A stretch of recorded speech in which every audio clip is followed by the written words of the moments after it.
So let's finish up and talk a little bit about conferences like the Southern. I mean, we're here at the Hyatt Regency in the Arch in St. Louis. I mean, we are actually missing a number of probably very interesting panels right now in order to have this conversation. Where do you see, in terms of the sorts of things that we've been talking about today, some of the connections we've already talked about, but where do you see, if you ran the world, where would you see these sorts of professional organizations and professional conferences going? What would you like to see happen in some of these circumstances? Well, I think one of the things that's already happening is, there's a panel this afternoon about techniques in digital humanities, and I think we're beginning to see some of these, some of the tools and techniques and approaches and changing methodologies. We're beginning to see that come into these conferences, but I think all historical conferences, all academic conferences, are struggling at this moment with how do we continue to engage people. And certainly there are times that a traditional presentation format makes sense, but how do we, now that we have the possibility of continuing to be in contact with each other in between these conferences, how do we continue those conversations, and how do we make sure that those serendipitous moments that we have, not just in the panels, but after the panel and at the reception, and how do we cultivate those moments of shared conversation and shared interest between scholars who are working on similar projects, and how do we figure out ways to make those happen. And I think there are a variety of ways that conferences have been trying to do this, and scholarly organizations have been trying to do this, mixing up the format of sessions, having poster sessions in the style of that scientists have been doing for a long time. There's the unconference model, where people propose a general topic, but the actual decisions about what's being done doesn't get decided until everyone comes together and decides what are the most important things for us to talk about. There are potential possibilities for engaging people online in conversations about topics before the conference, and then so when we come to the conference, we're starting a conversation, where we're entering a conversation that's already in progress. I think there are lots of opportunities here. The problem is trying to figure out ways to do that in such a way that you value people's time, that you recognize the resource limitations that exist. But I think this is a moment of great opportunity for us as for the Southern Historical Association and for historians more generally. And I think, unfortunately, and this is not unique to the Southern, we've got this tension between our traditional mode of conferencing. We come to a downtown hotel in a major American city. It's expensive.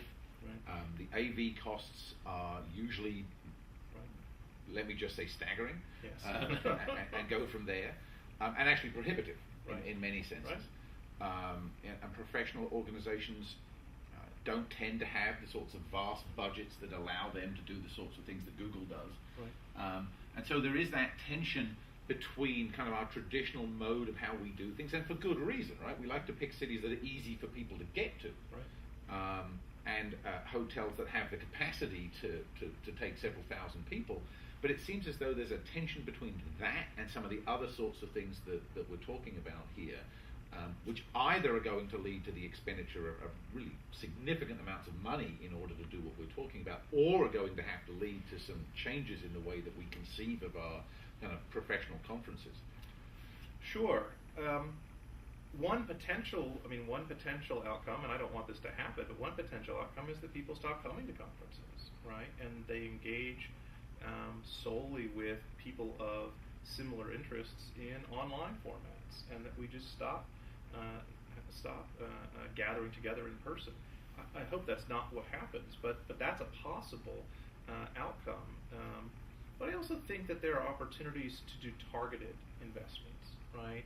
So maybe you designate a particular session or a series of sessions.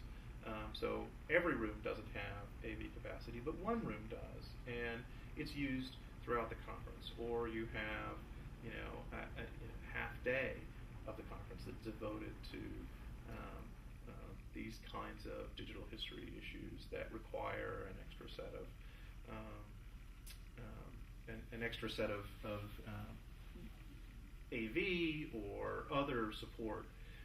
The other possibility is that people bring their own laptops, right. and that everyone brings their own laptop, and even though there's not a big screen, everybody has their own screens, and everybody follows along, and so I think that there are creative ways to work around some of these things. But I do think this is a conversation that we need to be having. This is the moment to have that conversation, and this is the moment to move forward. And I really do think that in a case like the Southern, and I've been coming to the Southern, I think my first Southern was in Louisville in the early 90s.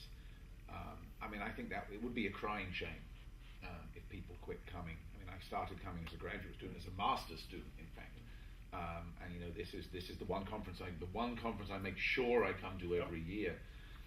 And I think that the kind of the social and the professional interactions here cannot be replicated in the same way in an online environment. But I agree with you. It's that there are some, and I think this is again true of all scholarly associations. There are some complicated questions to be asked. I do think that the last point that you made, and as I'm looking around at other folks, and I'm following Twitter feeds and stuff, it's pretty clear that there's a significant online presence among a pretty wide swathe of the attendees at these sorts of conferences. That a lot of folks have tablets, they have smartphones, they have laptops. That the access to the hotel wireless isn't too onerous, and it's good wireless. That isn't always the case in these cities, but in St. Louis it's good wireless. And so I do think the potential maybe for distributing PowerPoints or something like that online.